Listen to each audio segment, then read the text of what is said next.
You're right, he's wrong. I see it. Dire financial situation that has been thrust upon mainly the taxpayers of this city is what I consider to be a worst-case scenario, inflicted by, we have to put the blame squarely, I guess this really is an academic point, but Mayor Layton, according to the charter, you are responsible for the day-to-day running of the city, and I think you've done a much less than commendable job, especially in handling the financial affairs of the city. If we look, for instance, at some of the causes to why we're teetering on the brink of bankruptcy here, which that's the way it seems to me.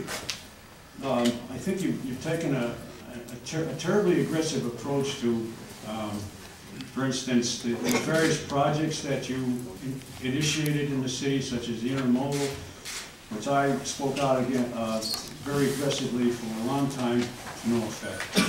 Also, the Cole Street Recreation Project, not necessarily talking about the widening of the street there. The Planters Peanuts situation there, where we sold, well, leaving that on the back burner for now. How about the Northampton and Maine project that was built primarily with state, some county and city money, and was given, as far as I know, to the Chamber of Commerce for nothing. Or was it $1 maybe, excuse me. So there have been several faux pas, that he has committed. So it's up to council here, which has the leverage according to the charter, to try to, I think, eliminate this terrible tax increase, which has previously been mentioned by a couple of other people here. It's going to cause terrible harm to people who are already overburdened with expenses, struggling to get by.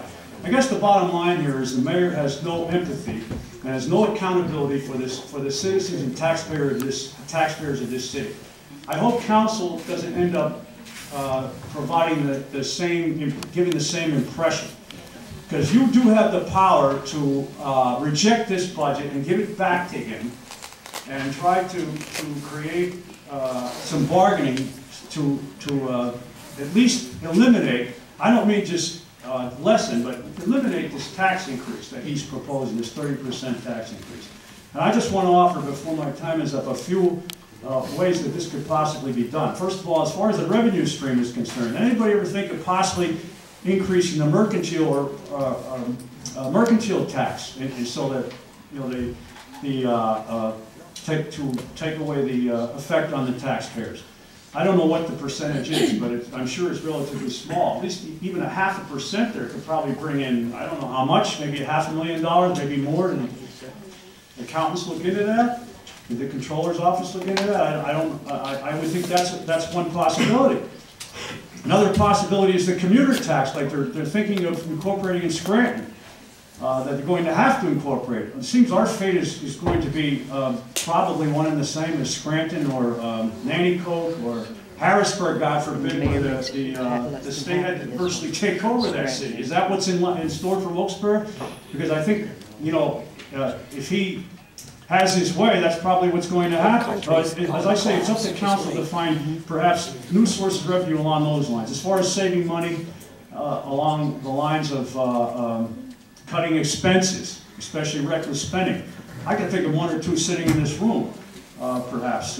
We have a so-called spokesperson for a mayor carrying a lot of financial burden, Drew McLaughlin, who has, why was this no, I guess council couldn't do anything about this because he was hired by the mayor, but maybe you should do this if you reject the budget and put this in the realm of negotiations, that these kind of people, the taxpayers can't tolerate anymore.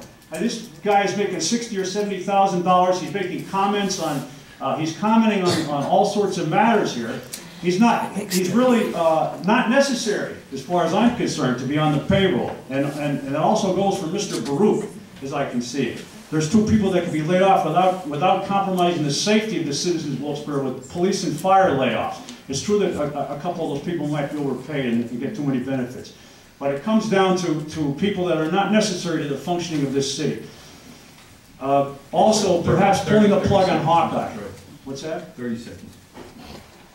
Hawkeye, which probably a lot of people in here don't even know of. The mayor privatized our security system and has